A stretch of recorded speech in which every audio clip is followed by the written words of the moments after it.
Entonces, ese es el segundo factor. ¿Y cuál sería el tercer factor? El contenido de hierro. Entonces es muy importante y para nosotros los pediatras por eso es importante. Yo cuando voy a abordar una anemia y llega un niño menor de 6 meses, empiezo desde, señora, ¿tuvo alguna complicación durante su embarazo?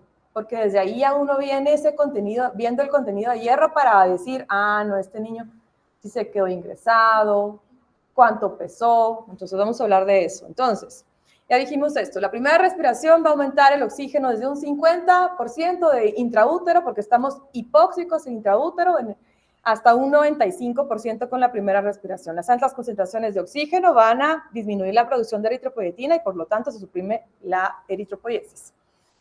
Y la transición, lo que hablamos de hemoglobina fetal a tipo adulto, el descenso progresivo de la hemoglobina con una alta demanda de oxígeno, ya no es necesario demandar tanto oxígeno, y lo que dijo la doctora, en promedio un niño tiene entre 9.5 y 11.5 gramos de hemoglobina entre 8 y 12 semanas que ha sido sano, que no se quedó ingresado, que se fue a su casa, que es a término, ¿verdad? De entre 8 y 12 semanas. Eso es anemia fisiológica. Entonces, eso es lo que les estaba diciendo, cosas importantes que hay que tomar en cuenta. El transporte de hierro a través de la placenta se hace en el tercer trimestre. Entonces, todo lo que afecta el tercer trimestre, por eso es que los prematuros van a hacer anemia fisiológica antes. Se dice que el prematuro va a hacer anemia fisiológica al mes de vida. Incluso antes, dicen algunos. Más prematuro, menos adquirió hierro porque no terminó el tercer trimestre. Entonces, sabemos que el aporte de hierro se va a incrementar entre un 4 y un 6 miligramos, de 4 a 6 miligramos por día en el tercer trimestre. Ahí es cuando la mamá se ve más pálida. Si ustedes ven la secuencia, la mamá se ve pálida en el tercer trimestre, porque ahí es donde pasa el aporte de hierro más importante.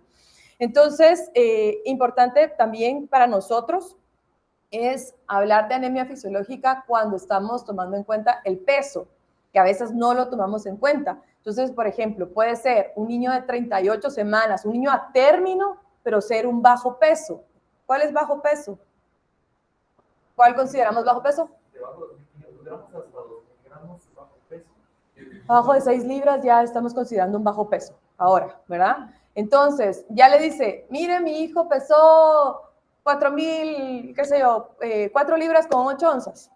Entonces ya es como bajo peso, aunque sea término, y ese ya tiene menos contenido de hierro. Entonces todo ese tipo de cosas hay que tomar en cuenta. O una placenta previa sangrante, una placenta creta, todo lo que haya sido materno desangrado también repercute en el contenido de hierro del bebé. Por eso es importante preguntarlo. O sea, si ustedes van a abordar anemias desde que ella se embarazó, si tuvo alguna infección, algún problema, algún sangrado, amenaza de aborto, hemorragias intrauterinas, uterinas disfuncionales, todo ese tipo de cosas es importante tomarlas en cuenta. Entonces, el aporte al finalizar el primer año de vida, y otra cosa importante, ¿verdad? Y esto es algo que debería de tomar en cuenta a nosotros que trabajamos en un país de tercer mundo en el que la mayoría van a recibir lactancia materna como alimentación básica en los primeros 6 meses y obviamente lo tendremos que seguir abogando. Entonces, hay ciertos nutrientes que los tiene la lactancia materna, pero no son tan abundantes como en una fórmula. Claro que eso es el hierro, la biodisponibilidad de hierro en lactancia materna es mucho mejor, se absorbe mucho mejor que el de la fórmula, sí, pero el contenido es bajo. Entonces, una medida para evitar anemia carencial es suplementar en ese momento de la anemia fisiológica. Entonces, mi sugerencia, y eso siempre yo lo hablo así, es mía, mi sugerencia, aunque lo dice la Academia Americana de Pediatría, es de nutrición, hay que suplementar, no tratar, porque no es una anemia que sea por enfermedad o sea carencial en ese momento, sino que es fisiológica. Entonces podemos dar dosis bajas de hierro entre el cuarto y sexto mes de vida antes de que sea la lactación, ¿verdad? En los pacientes que a término estoy hablando, ¿verdad? No los pretérminos. Entonces se tiene que dar un aporte de hierro al finalizar el primer año entre 3 y 5 miligramos por día, y alrededor de 4 a 12 años los aportes de hierro ya son casi los del adulto, entre 0.4 a 1 miligramo por día, es lo que deberíamos de consumir. Entonces, ¿quiénes están en riesgo de desarrollar? Eso ya fue fisiológico, ya hablamos de que nosotros los pediatras vamos a ver de forma fisiológica una anemia entre el cuarto y sexto mes alrededor en los de término, entre el primero y segundo mes en los pretérmino, suplementar con hierro. A los prematuros es tratar con hierro porque ellos no adquirieron hierro, y no es como que fuera fisiológica, tan fisiológica, porque si se quedó ingresado le extrajimos casi que su bulimia.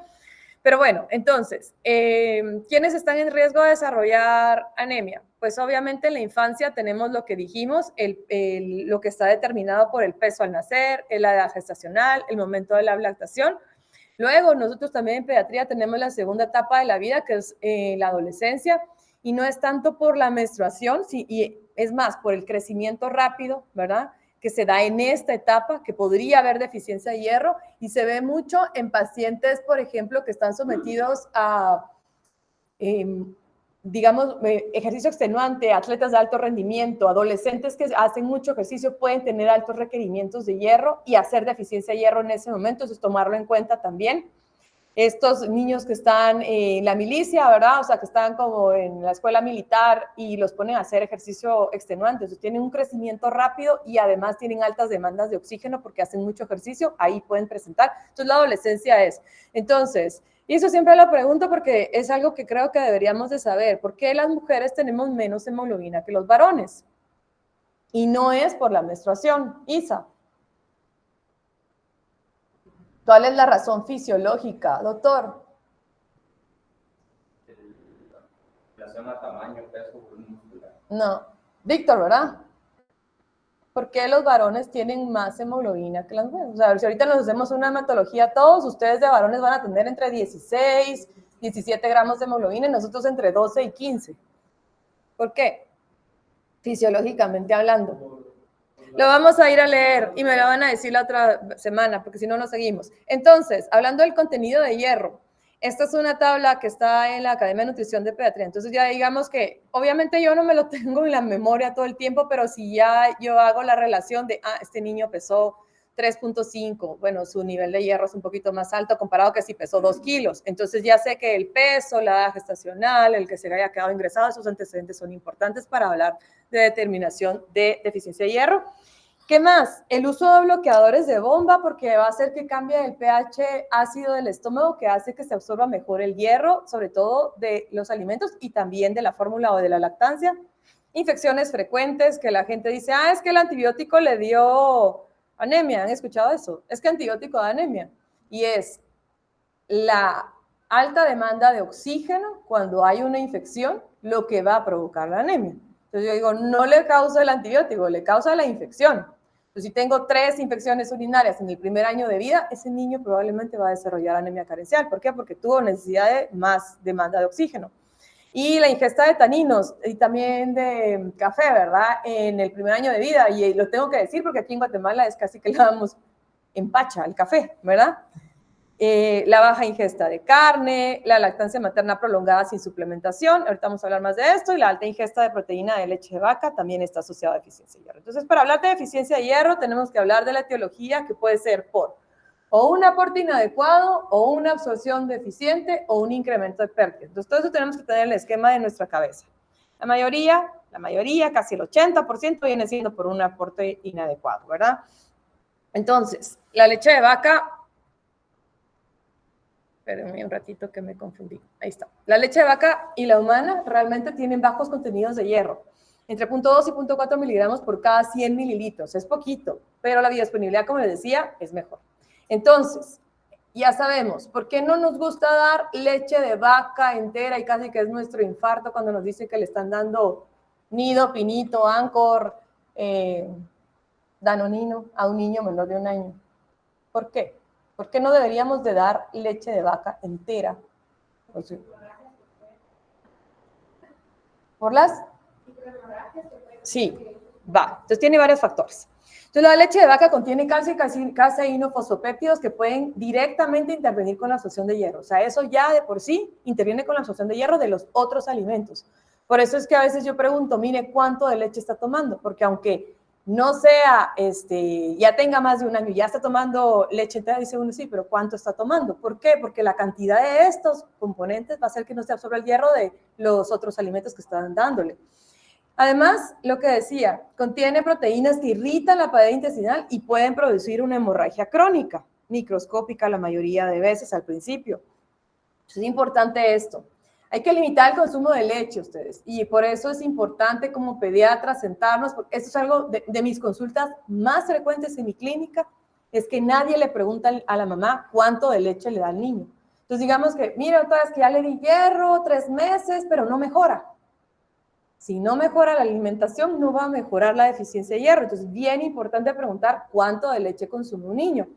Hay niños de 1 año que consumen hasta 60 onzas de leche al día. Y cuando usted, pues, hasta que ustedes le preguntan, señora, ¿y cuántas pachas se toma? Ah, se toma como 8 pachas, como de 8 onzas. 64 onzas al día de leche, solo de leche. Entonces ya eso es una relación de, uno, el niño no está absorbiendo hierro de los otros alimentos, aunque tenga una buena alimentación de sus alimentos complementarios. Entonces es importante. Y 16 onzas en el 2.º año de vida. Aquí me habían dicho, ala, pero es que ahora la Academia de Nutrición dijo que ya no se diera lactancia materna hasta después de 1 año de vida. De hecho, yo revisé el consenso de Latinoamérica, lo que hicieron para nuestros países. El año pasado se juntaron los gastroenterólogos en Latinoamérica y dijeron, nuestros países todavía deberían de tomar lactancia materna hasta los 2 años. Está bien, pero hay que saber cómo darla. O sea, sí se puede prolongar hasta los 2 años. Yo siempre le pregunto a la mamá y respeto mucho esto.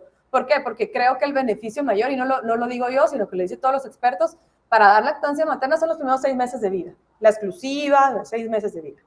Entonces ya sí la mamá, porque como ven que hay tanto fanatismo de lactancia materna, está bien, hay que respetarlo, porque al final de cuentas es una decisión de mamá. Y es vínculo mamá-niño. Entonces, al final de cuentas, el respetar que la mamá quiera dar hasta los 2 años, es decir, está bien, como pediatra no me voy a meter en ese sentido, pero la voy a guiar. O sea, no le va a dar la misma cantidad de leche que le daba a los 3 meses al año. Eso es bien importante, hablarlo en la clínica, preguntar eso. Y yo sé que ahorita no lo ven, porque ven cosas más graves y no preguntamos esto, pero eso es bien importante.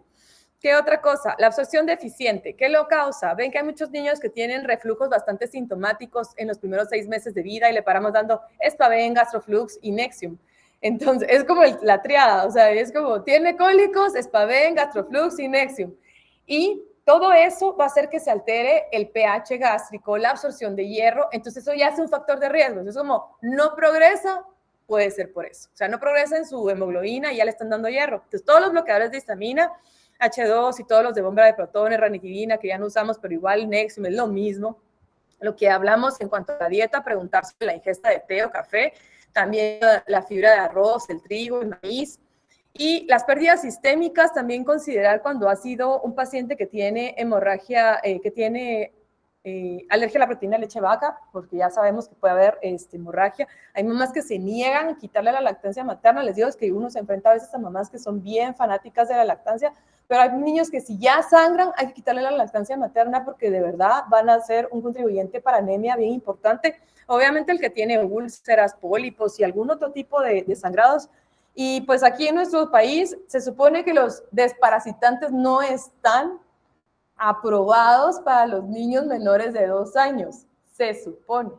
Pero aquí en nuestro país hemos tenido niños de 8 meses infestados con un montón con una eosinofilia así exagerada, y lo que tienen son parásitos. Y eso ya es un contribuyente también para que tengan deficiencia de hierro, entonces es importante abordarlo.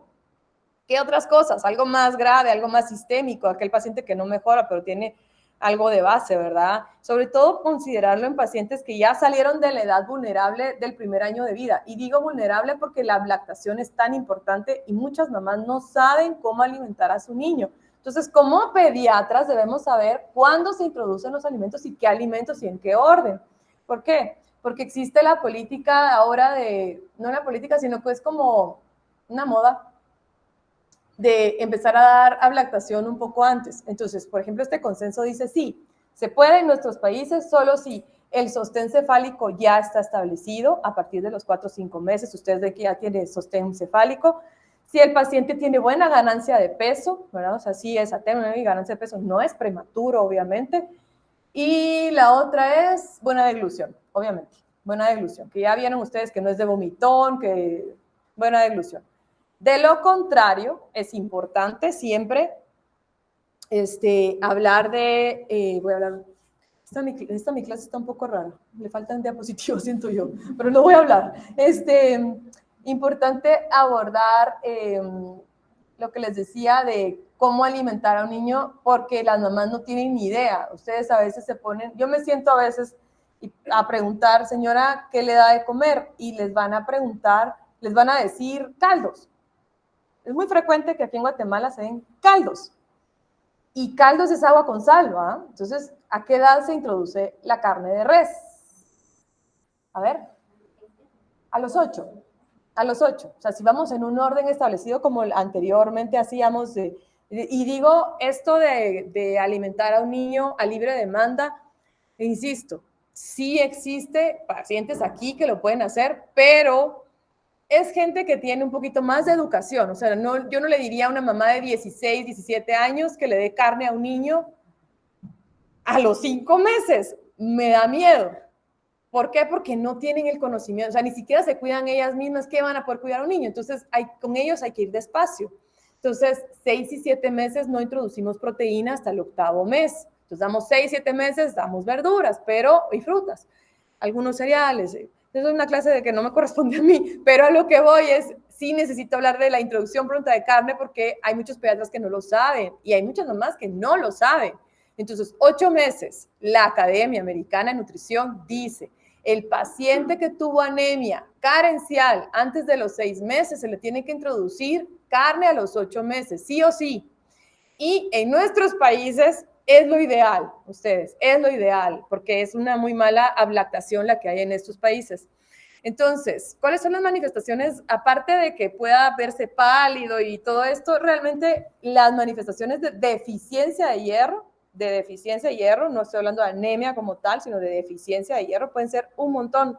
No solamente se va a ver pálido, irritable, pero también puede tener otros síntomas sistémicos, ¿verdad? Puede tener estomatitis, queilitis, atrofia de la mucosa gastrointestinal, los desnutridas, esos tienen el intestino plano, no tienen vellosidades, no absorben. Hay deficiencia de disaccaridasas, o sea, hay otra absorción que se va a ver comprometida, puede haber flacidez muscular, o sea, puede confundir un montón. Entonces, se ha visto que hay una reducción en las enzimas del contenido de hierro, es oxidasa, aldehído y monoaminoxidasa, y esto es lo que va a contribuir a que muchos pacientes tengan alteraciones en su neurodesarrollo. Entonces, estas enzimas intervienen con el catabolismo de algunos neurotransmisores como serotonina y norepinefrina, por eso los niños son irritables, no fijan la mirada, no quieren nada, o sea, realmente ese paciente que tiene deficiencia de hierro importante tiene síntomas neurológicos. El incremento de los niveles de serotonina puede producir una disminución de la atención, es decir, no fijan mirada, no atienden, ¿verdad? Puede producir irritabilidad, están con llanto constante, los niveles altos de norepinefrina. Entonces, cosas importantes y que no solo es para que no le dé anemia, ¿verdad? ¿Y cuándo termina la mielinización en niño? A los 2 años. Entonces, el máximo crecimiento rápido es entre 1 y 2 años. Entonces, cuando hay deficiencia de hierro en esa etapa, incluso antes, la mielinización va a estar comprometida y todas las áreas neurológicas que van a desarrollarse por hierro van a estar comprometidas y son sobre todo la conducción lenta visual y auditiva. Y ven que punteos de IQ bajo. Esto está súper demostrado. ¿Sí conocen al doctor Moya?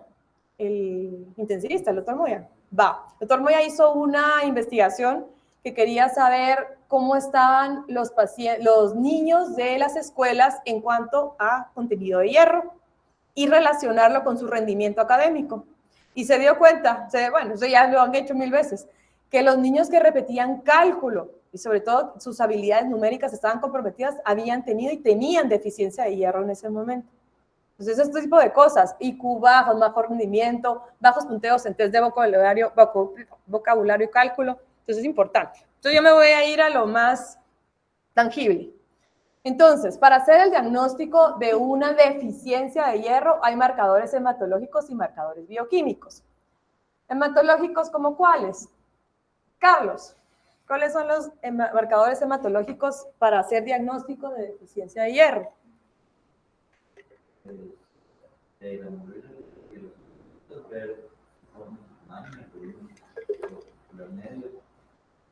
¿Qué es el volumen corpuscular medio y qué es la hemoglobina corpuscular medio?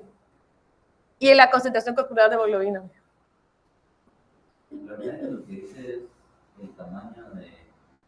los eritrocitos son En promedio, de toda la población. Ajá.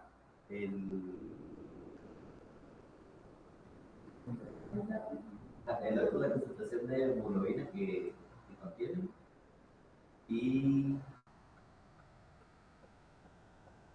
está el otro que dice como el rango entre los más pequeños detectados. ¿Cómo se llama ese? Todos los días lo vemos en hematología. RDW o AD, ancho de distribución eritrocitaria. Hay muchos parámetros hematológicos y muchos bioquímicos. A ver, bioquímicos, alguien que me diga qué le suena, qué le pedimos a un paciente para hacer un diagnóstico como más fino de anemia carencial. ¿Alguien? Levanta la mano. Ahí ya. Vimos la ferritina, Ajá. la transferina. Ajá. Ahorita voy a hablar de eso, pero no. Ferritina, sí. Transferrina, no. Siguiente. La saturación de la base. Entonces, no me sirve, y eso es que es algo que quiero que se lleven. Y si piden transferrina, digan que nunca les di clase. No me conocen, no nos conocemos, nunca nos vimos en la vida. ¿Por qué? Ahorita voy a hablar de eso. Me voy a ir aquí. Va. Entonces, los parámetros hematológicos son los que vemos en la hematología, que deberíamos de saber leerlos porque todos los días vemos una hematología, ¿verdad? Entontoces, la hemoglobina, hematocrito, obviamente, que vamos a relacionarlos con las tablas, que sabemos que son según edad y género, el volumen corpuscular medio, la hemoglobina corpuscular media, el ancho de distribución eritrocitaria, el recuento de reticulocitos. Va. Entonces, las alteraciones de los valores de hemoglobina hematocrito, la verdad es que son alteraciones tardías en la deficiencia de hierro. Y el volumen corpuscular es muy útil para categorizar la anemia en micro, macro y normo. La hemoglobina corpuscular media es la concentración de hemoglobina en un solo eritrocito, mientras que la concentración corpuscular de hemoglobina media es de toda la población de eritrocitos, o sea, es la concentración de hemoglobina en toda la población. El ancho de distribución eritrocitaria es la distribución de los eritrocitos según su tamaño. Es cuando yo digo anisocitosis. Cuando yo veo el frote y veo grandes y chiquitos, la población es heterogénea en tamaño. Entonces yo digo anisocitosis. Y eso es un ancho de distribución eritrocitaria alto. Insisto que mi clase no está completa. Pero bueno, les voy a decir algo. Cuando nosotros tenemos una hemoglobina baja asociada a un ancho de distribución eritrocitaria alto, es muy probable, dice que es casi un 95% de sensible para decir este niño tiene deficiencia de hierro. Por eso es tan importante ver qué tan heterogénea es la población, diferente a que sea totalmente homogénea, como en una talasemia, que son muy chiquitos los glóbulos rojos, y entonces el ADE no va a ser amplio, va a ser normal, porque toda la población es del mismo tamaño. Entonces, y el recuento de reticulocitos suele estar normal en la deficiencia de hierro. Entonces, ¿qué son los reticulocitos? Alejandra, ¿qué son los reticulocitos? ¿Y qué diferencia hay en esta célula? ¿Qué es lo que te dice si está alta o baja? ¿Cuál es el valor normal? Gaby. Ya lo está revisando. Bien, te caché. Y va. ¿Y si está alto, qué dice? ¿Y si está bajo, qué dice? Si está alto, usted dice que la médula está produciendo. Dame un ejemplo. ¿Dónde van a estar altos? Las anemias hemolíticas. ¿Y bajos? Bajos, aplasias de la médula. Todo lo que sea un fallo medular. Aplasia medular, leucemia, todo lo que esté ocupando la médula ósea, ¿verdad? Bueno, entonces, en cuanto a los parámetros bioquímicos, y esto realmente me gusta hablarlo de lo que sí podemos hacer aquí en nuestro país. Hay otras cosas, vean los niveles de hepcidina, hay otras cosas que se pueden hacer, o el índice de protoporfirina, bueno, un montón de cosas. Pero esto es lo que nos puede ayudar a nosotros en la clínica, o sea, hacer un diagnóstico más fino del paciente. Entonces, los niveles de ferritina, que son ¿qué? ¿Qué significa si yo les digo, tiene una ferritina normal? Son los depósitos de hierro. ¿Y dónde están los depósitos de hierro? Y en la médula ósea, ¿verdad? Entonces, los niveles séricos de hierro, la capacidad total de fijación de hierro, la saturación de transferrina. Entonces, Decimos que en la anemia carencial los niveles de ferritina es el indicador más temprano y muy específico para el diagnóstico de la deficiencia de hierro. Es lo primero que sucede cuando hay deficiencia de hierro, es que voy a vaciar mis depósitos. Puede estar tan bajo como menos de 12 microgramos por litro, es una disminución de los depósitos de hierro, ¿verdad? Y es un reactante de fase aguda, entonces no me sirve hacer un diagnóstico de deficiencia de hierro en un paciente con una infección aguda, o sea, el que viene aquí con neumonía, infección urinaria, no me va a servir hacerle ferritina en ese momento, no va a ser real el indicador. Los niveles séricos de hierro se disminuyen al ser depletados los depósitos, o sea, ya no tengo depósito, no tengo ferritina, entonces ya pueden caer los niveles de hierro. Usualmente yo manejo en mi cabeza entre 50 y 150, es el promedio en todos los laboratorios. Yo he visto niños con 11 microgramos, 3 microgramos, o sea, deficiencias de hierro así severas, ¿verdad? Aquí en nuestro país. La capacidad, entonces, ¿por qué no medimos transferrina? La transferrina, ¿qué es?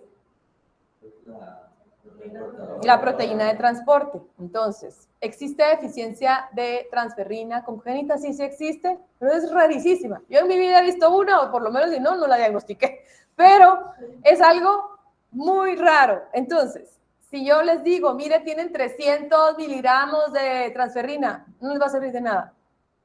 Por eso es que siempre digo, ¿para qué le piden transferrina? O sea, hacen gastar a la gente por una proteína, un transportador que ya sé que está.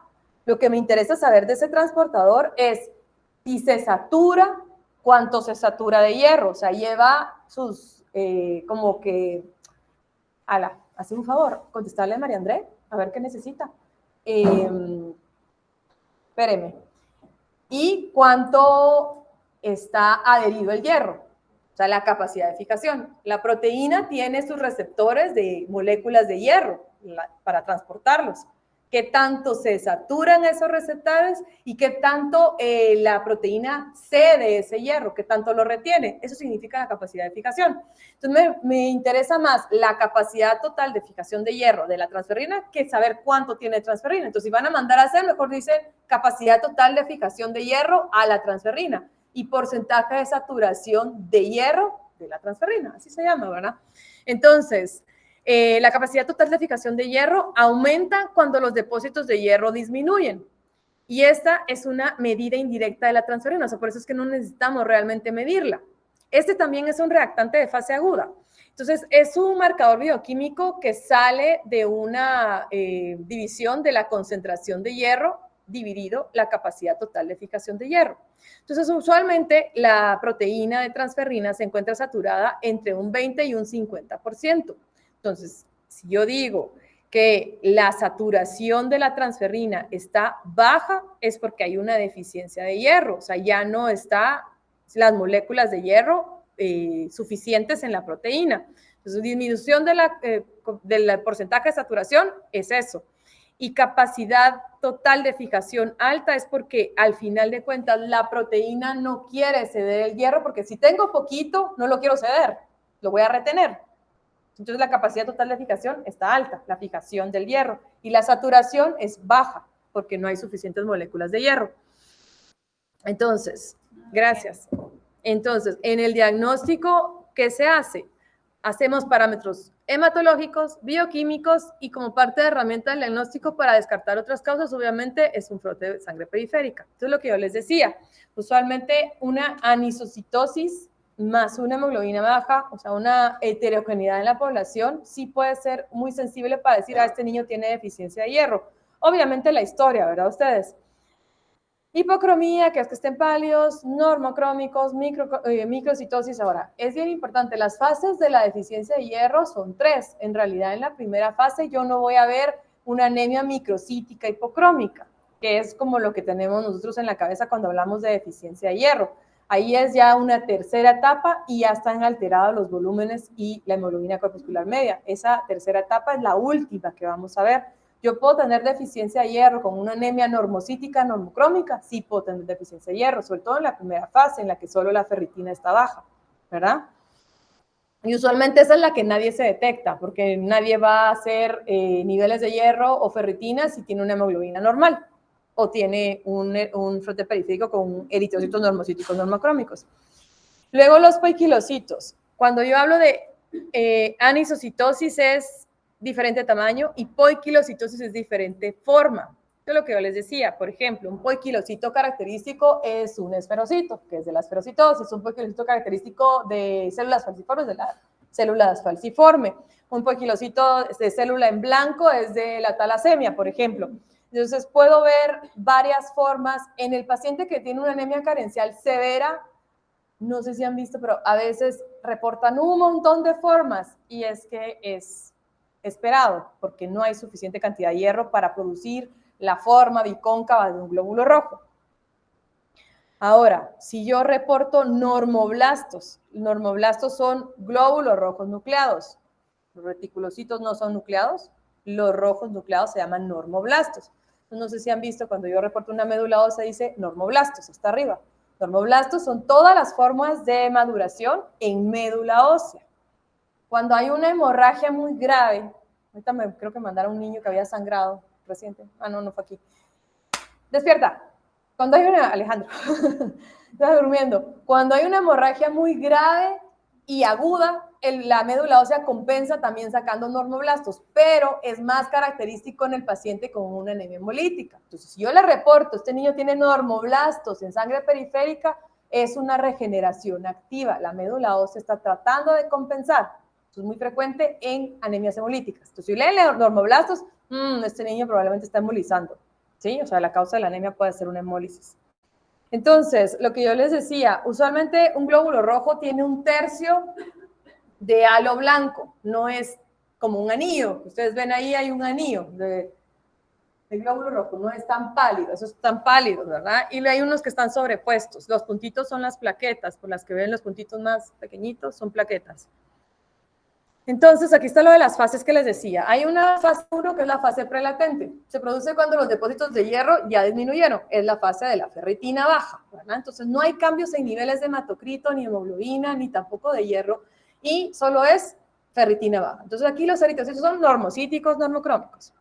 La segunda fase es la deficiencia de hierro latente. Se produce cuando los depósitos de hierro en macrófagos del tejido retículo endotelial se depletan. Ya hablamos del retículo endotelial. Entonces, la fase 2 se detecta con niveles de hierro sérico disminuidos, obviamente la ferritina va a estar baja, un incremento de la capacidad total de fijación de hierro sin alteración del hematocrito a veces, y la saturación disminuye de la transferrina. Las moléculas de hierro están bajas en la proteína. En la fase 3 es la deficiencia de hierro franca y entonces ahí sí ya puedo tener una anemia microcítica hipocrómica. En la anterior puede ser que el paciente tenga una anisocitosis, o sea, vaya una población grande y chiquita de glóbulos rojos, pero en esta que ya no hay hierro, ya no hay ferritina, ya todos los mecanismos compensatorios están mal, entonces hay una anemia microcítica hipocrómica. Esa es la fase 3. Entonces, ¿qué vamos a hacer? Tratamiento con hierro. Lo que hablábamos y lo que les dije desde un inicio. Nosotros como pediatras en la etapa de anemia fisiológica vamos a suplementar. Entonces la dosis de suplementación es de 2 a 3 miligramos por kilo y la dosis terapéutica es de 3 a 6 miligramos por kilo. En los prematuros se está manejando guías de 8 miligramos por kilo. En prematuros extremos que son muy deficientes de hierro estamos usando hasta 8 miligramos por kilo. Yo ahorita ya lo empecé a usar y me ha ido bien. Ahora, la base de sal que deberíamos de utilizar es sulfato ferroso. ¿Por qué? ¿Cómo se absorbe el hierro? ¿Dónde se absorbe el hierro? ¿Cómo se absorbe el hierro? ¿Cómo es el ciclo? ¿Alguien sabe? Uh-huh. ¿En dónde? En el intestino, ajá, delgado, de primera porción de duodeno y de ayuno, ajá.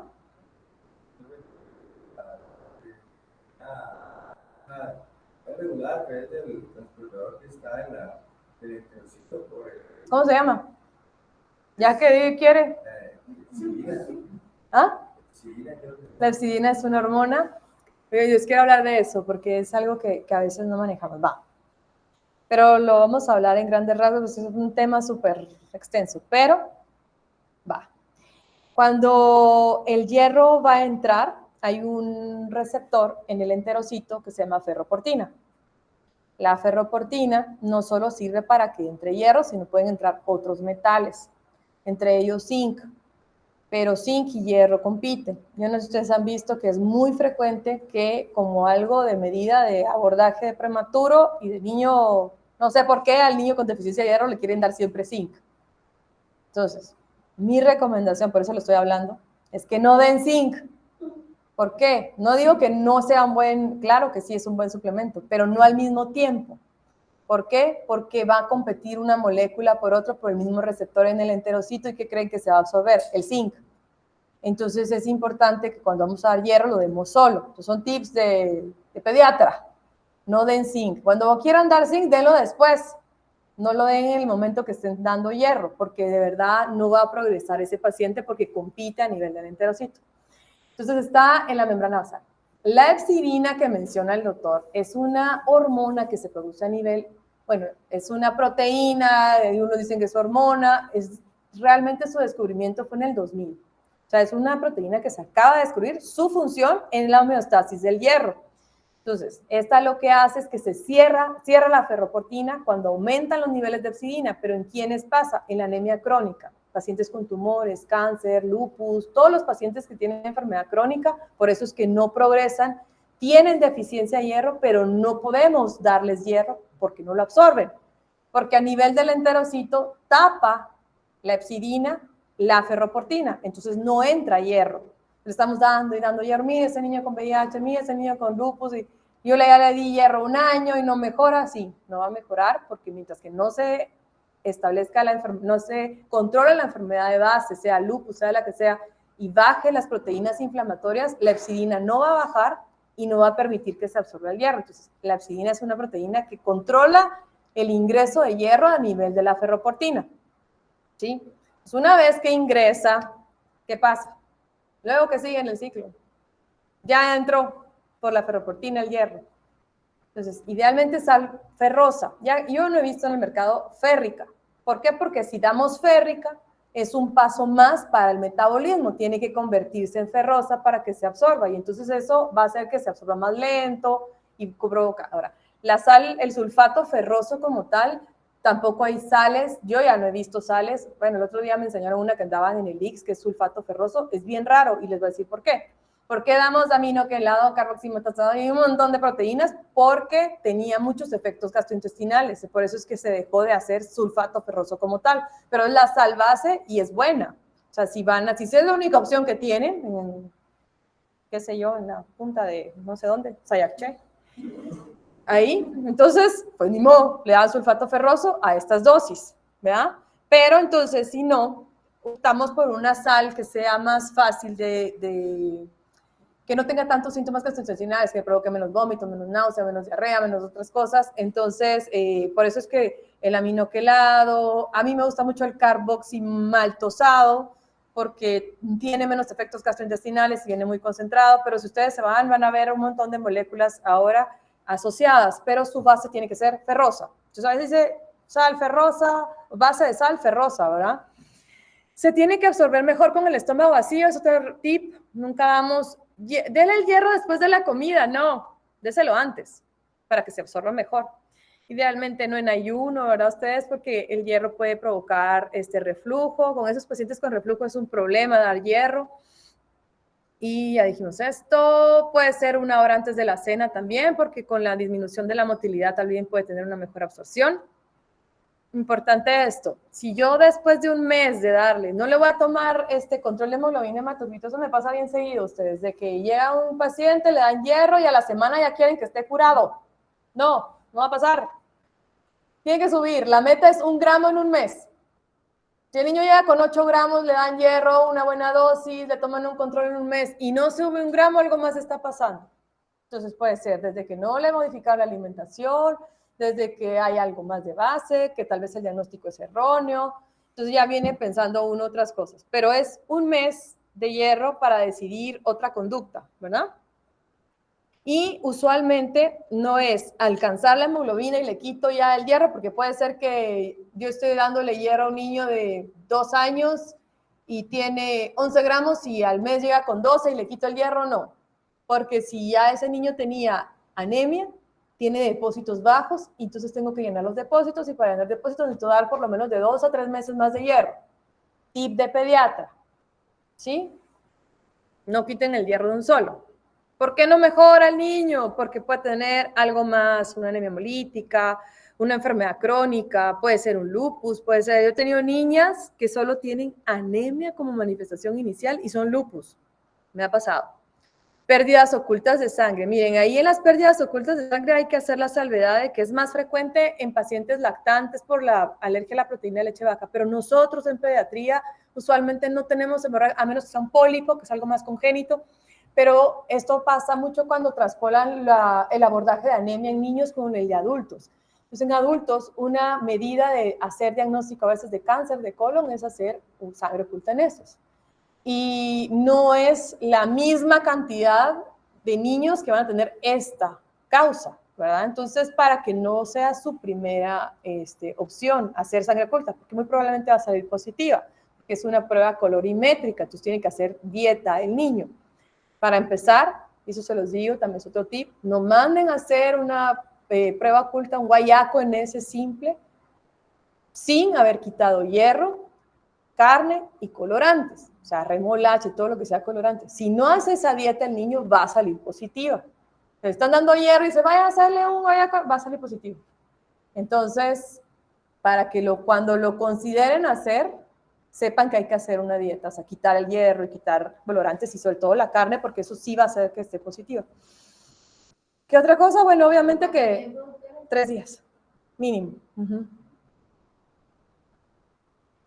Va, y que sea un diagnóstico incorrecto, o sea, que tenga una talasemia menor.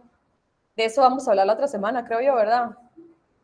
Va. ¿Cuándo voy a poner hierro intravenoso? Yo no sé si han visto, yo he puesto bastante aquí. A mí me gusta mucho el hierro intravenoso porque una transfusión no es tratamiento, no es tratamiento. No es transfundo y que se vaya a su casa y ya no va a regresar. Sí, sí va a regresar. Sobre todo si no le hablé de la deficiencia de hierro. Entonces, tratar de evitar lo más posible una transfusión, o sea, valorar mucho al paciente en el sentido de hemodinamia, si tiene realmente datos de descompensación hemodinámica, pues voy a decidir una transfusión, pero si no, no transfundan, abordemos de una forma. Y si ya saben que es una anemia carencial, cuando ustedes están preguntándole a la mamá y dicen, este niño tiene deficiencia de hierro, seguro que son cosas bien importantes, sobre todo pacientes que regresan ya no nos pasa tanto, pero sí pasaba mucho antes de esos prematuros que estuvieron casi un mes y medio ingresados y no dieron hierro ya porque la mamá no se la dio, porque no se la dio el pediatra, yo qué sé, o le daban hierro con zinc, que eso pasa, no sé si se dan cuenta, en prematuros siempre dan hierro con zinc, ¿verdad? Entonces ya cuando vienen acá, bueno, regresa, entonces ya dice uno, se quedó ingresado un mes, es prematuro, bajo peso, la mamá era hipertensa o diabetes, yo qué sé, ya tiene muchos factores de riesgo, ese niño tiene deficiencia de hierro sí o sí. Yo preferiría evitarle una transfusión.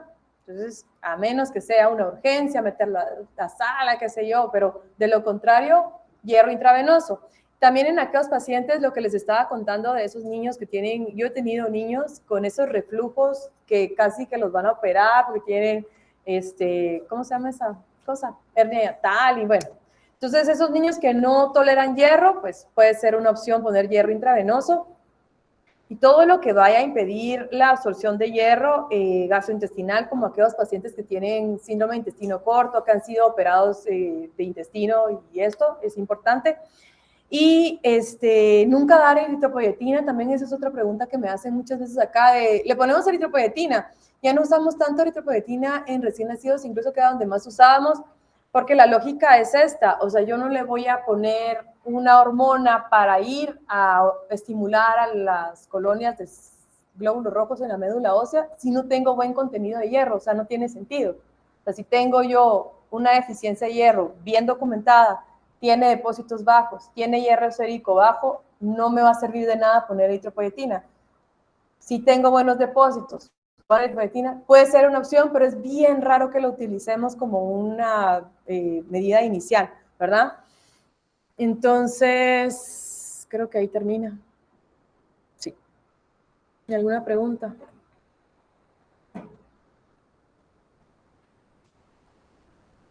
¿No?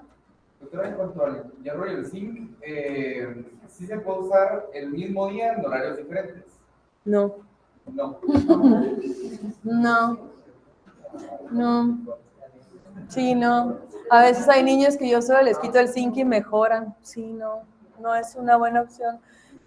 Y digo, el zinc tiene muchos beneficios, pero yo todavía, de verdad que es algo que ahí sí es por ignorancia. No he entendido por qué al prematuro, cuando llega a clínica de niño de prematuro, ven, siempre les dan zinc. No sé, o sea, sí sé que es para la maduración intestinal y todo esto, pero no sé por qué lo tienen como política para todos. A mí me parece que el hierro es política para todos prematuros, desde que sale. Estamos de acuerdo, o sea, el niño prematuro que sale del hospital tiene que ir con hierro, sí o sí. El que va sin hierro va a regresar, seguro, y va a regresar con anemia y depende qué tan prematuro y qué tanto estuvo, va a ser la anemia. Y eso nos ha pasado un montón de veces. Prematuros que regresan con anemia y dicen, ¿pero por qué tiene anemia? Es que sí ¿cómo no va a tener? A veces me preguntan. Otro día fuimos a ver un niño y dije, es que no es posible que me esté preguntando esto, y de verdad yo dije, no. Y me dice, es que es un niño que ha estado 2 meses, un mes en ayuno por no sé qué, y tenía parenteral. Ahí está la respuesta. O sea, nunca le hemos dado de comer. ¿Dónde está el aporte de hierro? Si ustedes tienen un niño que estuvo en ayuno por NEC, luego que hizo un choque séptico, entonces lo dejaron otra vez en ayuno. Ah, no, pero es que además le pusieron parenteral. Parenteral, yo siempre esto lo he dicho con las nutricionistas, yo digo, ¿y no será que hay alguna forma que le podemos poner hierro a la parenteral de alguna forma? Y dice, no, es que hay que hacerlo bien complicado y no sé qué. Entonces la parenteral no aporta hierro.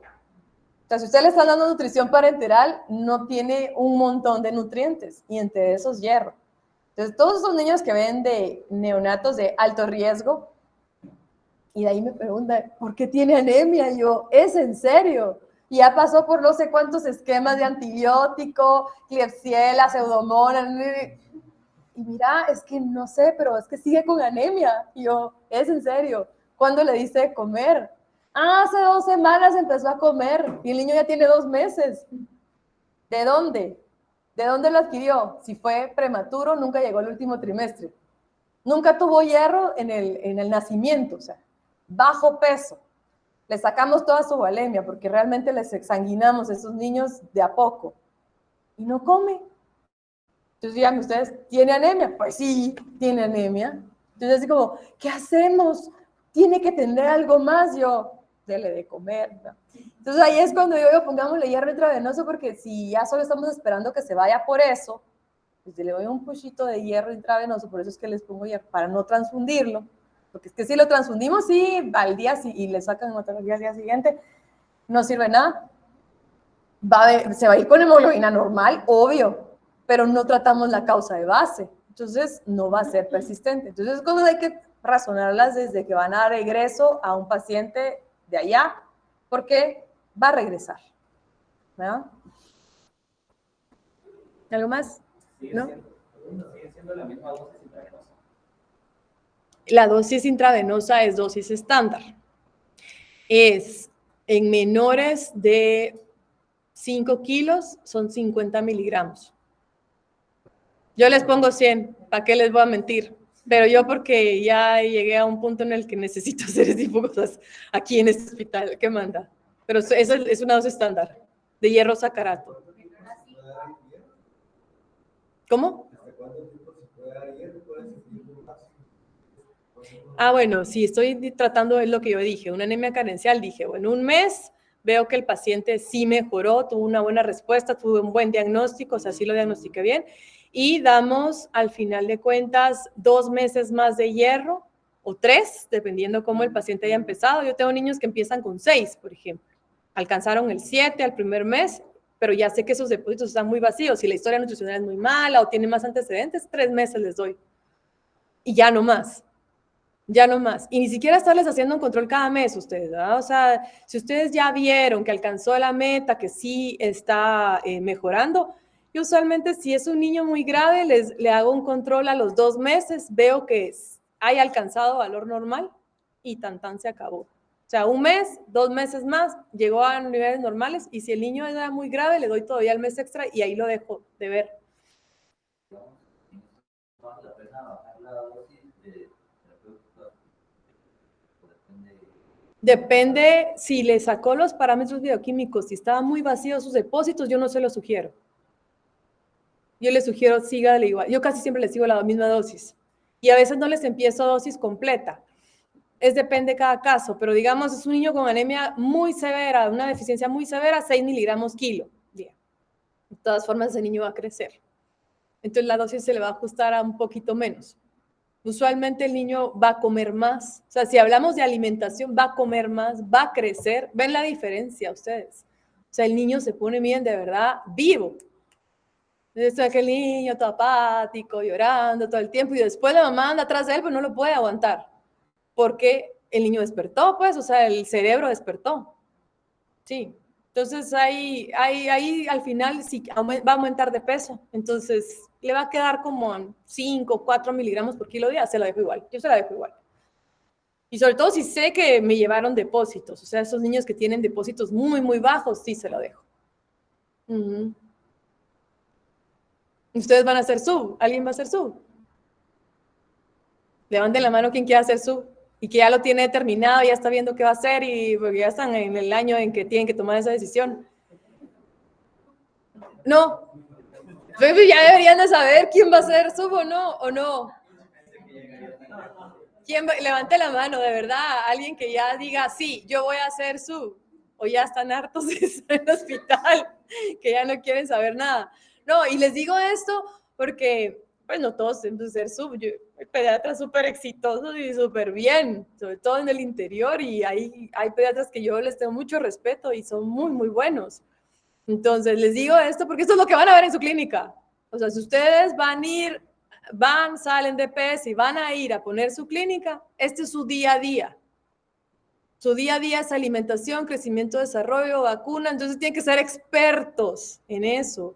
Cuándo dar de comer, qué van a dar de comer, y las mamás, y sobre todo que es el pediatra de la familia. ¿Ya? Mira, ¿y cuándo le doy carne a mi niña? Le dice la prima.